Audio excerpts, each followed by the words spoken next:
January the 18th marks the 100th anniversary of the opening of the Paris Peace Conference. It congratulated the victorious Allied powers following the end of World War I to set the peace terms for the defeated Central Powers. The main result of the 5-month-long conference was the Treaty of Versailles. The major victors punished their defeated enemies with high reparations, while continuing to expand their colonial empire. The so-called Versailles System, together with the later Washington System, constituted a new international order of capitalism. However, the new norms adopted at the conferences had unintended consequences. It suppressed the revolutionary movements, restricted the support for self-determination to Europe, ignored nationalism, and overlooked the humiliation and resentment that is going on there in the defeated nations. These grievances, rather, would later boil over into the Second World War. And as a result of that, the Versailles System quickly fell apart. The lessons of a war. For more than the 100th anniversary of the Paris Peace Conference, we are joined in Moscow by Mark Sloboda, International Relations and Security Analyst. In Washington, D.C., we have Paulo von Schirach, President of the Global Policy Institute. And in Beijing, we have Yi Hailin from the National Institute of International Strategy from the Chinese Academy of Social Sciences. Gentlemen, welcome to our program. I want to begin with you, Mr. von Schirach. What would you say as the biggest lesson that we can draw both from the war and eventually the end of the war, why it led us to another war not that far apart?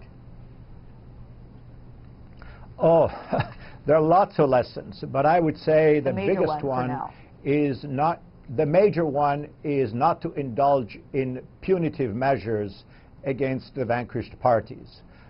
Clearly, as your reporting indicated, Germany was singled out after the end of World War I as the country mostly responsible, in fact entirely responsible, for the outbreak and all the devastations of the war. And so huge punishments were levied against Germany, including very burdensome financial reparations and enormous restrictions on its abilities to have a standing army and air force, defended borders, etc., etc. And this led into resentment and revanchism, and certainly was a factor in the rise of Adolf Hitler several years later. So yeah, of course, now we're experiencing a very different world, but the issue of war has never been that far away from us, even though after the Cold War, people have forgot what war actually was about. But now it seems that the world in transition, people are beginning to get quite nervous. That's for sure. I can recall the famous author Pushkin at Evershed, if you put a pistol on the stage, and when the end of the scene, the pistol had to be fired. Actually, in the international politics stage, there won't be only one pistol, there will be many. So if we follow the old doctrine, the whole game will repeat from time to time. Now, we can notice that some political analysts, even some politicians, just quote the lesson of the World War I to stimulate the current international affairs, to see they want to build another Germany. If such kind of the thinking pattern will be accepted worldwide, I think sometimes the tragedy will be inevitable. Mrs. Sloboda, your biggest takeaway? Yeah. I think there are multiple takeaways from this, because in the interwar period, we have to also consider the failure of what was then a nascent international global capitalist order. And this failure led to a lot of economic deprivations, particularly across Eastern Europe, the Great Depression and so on, which helped fuel the rise of populist and nationalist leaders, the failures of liberal democracy all across Eastern Europe, and led directly to the rise of fascism. And we are looking at it can be overstressed, but that you can draw parallels with the situation today. We have had the 2008 economic crisis, the consequences of which are not completely played out across the world. You have falling living standards in many countries across the West, easing among the middle and lower classes, even as you have the wealthy classes reach unparalleled heights in this growing inequality. And the root causes of the 2008 crisis in the United States and the global financial system which it engendered have not been corrected at all, and in fact are breeding anew. And we also have the consequences of overstretched foreign Western empires, and the idea that a renewed globalism can bring peace to the world is kind of silly, considering the last 3 decades of conflict. While the conflict within Europe has largely ceased, with the exceptions of the Balkans and the bleeding eastern edge, but the West has directed imperial conflict out around the world. And we've seen Iraq and Afghanistan and Yemen and Libya and Syria, and those consequences of this imperial overstretch we're facing again today. A lot of adjectives and a lot of terminologies over there in the answer, but there's one thing that certainly in a way indicate there's quite some ideological divide, I have to say, among even our 3 panelists. Having said that, though, Mr. von Schirach, the economic issue is a very important one. It's usually the root cause of a lot of events that's been there in world history. Now, the hatred as a result of the wealth gap, and as a result of migration, and as a result of the rise of the new power, well, the other existing powers are struggling to find their own identity. These are very crucial issues. But at the same time, Mr. von Schirach, before I pose you the question, we do see when it comes to communications, though, at a time of significance, it's getting ever less. Demonization, propaganda has becoming more and more to the mainstream of the world language. Mr. von Schirach, so what do you think as the thing that we really have to urgently work on in order to prevent the disaster as we experience in the wars? Well, what we have to recognize, all of us, is that this, and this may sound a platitude, this is a multipolar, complex, interconnected, but yet not fully coordinated global world. This is where we are, with multiple players, some of which didn't really exist as significant players, many years ago, certainly not at the time of World War I. And we have to recognize this reality and stop calling each other's names and try to figure out a way in which everybody can have a seat at the table and determine, to the extent that it's possible, in a pragmatic way, rules of the game. After World War I, there was an attempt that didn't really work out well at all, which was to create the League of Nations. After World War II, we had the second attempt, which is still ongoing but limited in its scope and functionality, which is the United Nations Organization. Well, these are attempts to create a global forum for discussion and debate, which is certainly a lot better than fighting across borders.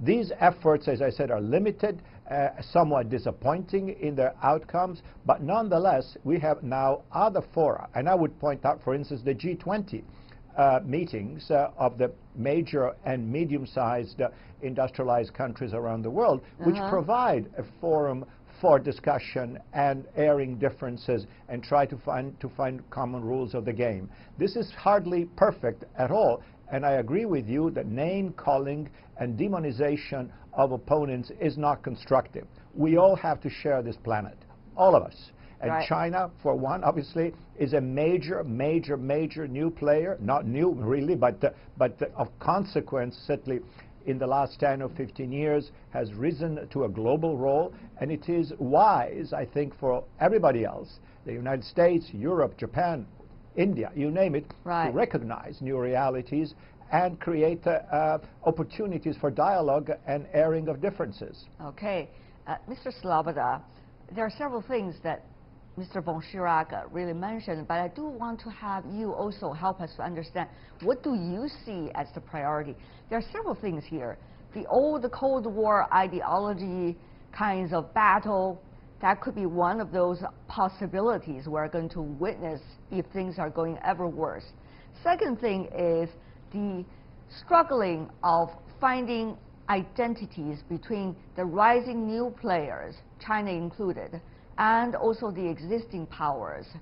If doing well, things are likely to go even with more sunshine than they used to be. However, if not, things may get really worse. Last but not least, that is, what shall we do with now the rather being criticized, the international institutions? Throw them away? Certainly it's not the way to go, but negotiation takes enormous amount of time given its nature.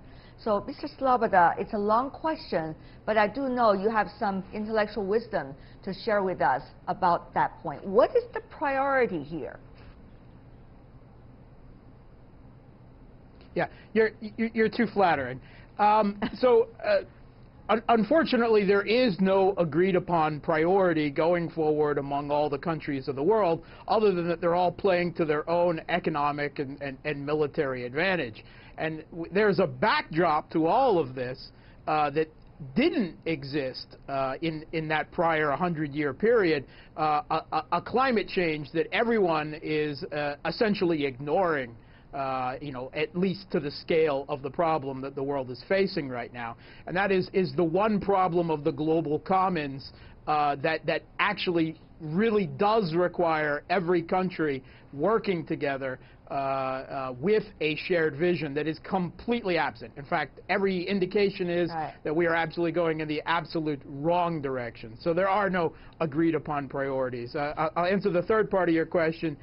International institutions. Well, we've seen 3 decades after the end of the Cold War, the end of the bilateral world, and the unipolar world order that existed from 1990 until the last few years. We saw, a dominant United States and Western powers that continually did everything they could to erode the UN charters, which was the basis of the world order, bedrock principles of non-interference and sovereignty, non-interference in the domestic affairs of other countries. And we still see that illegality going forward today. And when the most powerful country in the world is, basically places itself above international law and international institutions in that way, that has created a problem where other rising powers feel compelled to follow suit to maintain some type of strategic balance. Right. Mr. Ye, though, the United States' current situation, I think everybody in the world knows very well. We don't have to elaborate on that. So the question is, can the action and the political campaigns within a country, even though it is the largest, will drag everybody down? Or rather, the others will be able to learn from the lessons as well and try to work out, even though minimum, but possible solution? I don't think it's because of the domestic political struggling among the different political parties in the United States is the reason of the Donald Trump take such kind of a policy approach. For example, the Americans' policy approach to China, especially for the trade conflict, actually is not based on the personal what is it based personality on to you? Actually, it's a consensus of the White House, even the Washington, D.C. It's not only came from the one party. So what are you trying to say here? That means it's not only the political struggling within one country, it's the one country shift this attitude towards another one. It's an essential judgment. Actually, in such kind of case, the reason we worry about the current international politics is not only because of the one country's domestic politics. Right. It's so also you're because saying, of the change. Mr. Obviously, is that China and the United States, what if it's becoming a rivalry? And as a result, the danger of that, Mr. von Schirach, can we avoid that? The Sisyphus trap that has been talked for such a long time.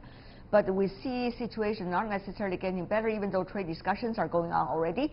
But the long term is not just about trade, it's about the overall relationship between the first and second largest economies in the world, and as a result, how the rest of the world will shape the existing system in order to interact with that fact, Mr. von Schirach. Well, obviously, this is probably, I would say, if one looks at the world scenario, if not the most critical question and issue before us, certainly among the top 2 or 3. The United States and China, for better or worse, have the most important bilateral relationship in the world, bar none. So, that said, I think it would behoove both parties to try to engage constructively. Now, I think, speaking here from Washington, my office is, for whatever it's worth, 2 blocks from the White House. I'm not sure that gives me any particular insights on what the administration thinks, but maybe, you know, it's in the air. I have no idea. Anyway, the point is this. I think there's a lot of misunderstanding, and with that, I don't try to make light of it, but deep, profound misunderstandings into what, you know, how Washington, the establishment, and I agree with your other speaker, is not just President Trump, is others, you know, within the administration, right, and among the Washington elites who believe that China is, quote, not playing by the rules. Now, I am sure there's a lot of exaggeration and a lot of confusion here, but I think these are things that I imagine, given the volume and the significance of the bilateral trade and not just trade exchanges between the 2 countries, that there is ample opportunity for clarification, right, and finding common ground. This may be complicated because China is coming from a different experience, and everybody who has a little bit of wisdom in Washington should recognize that.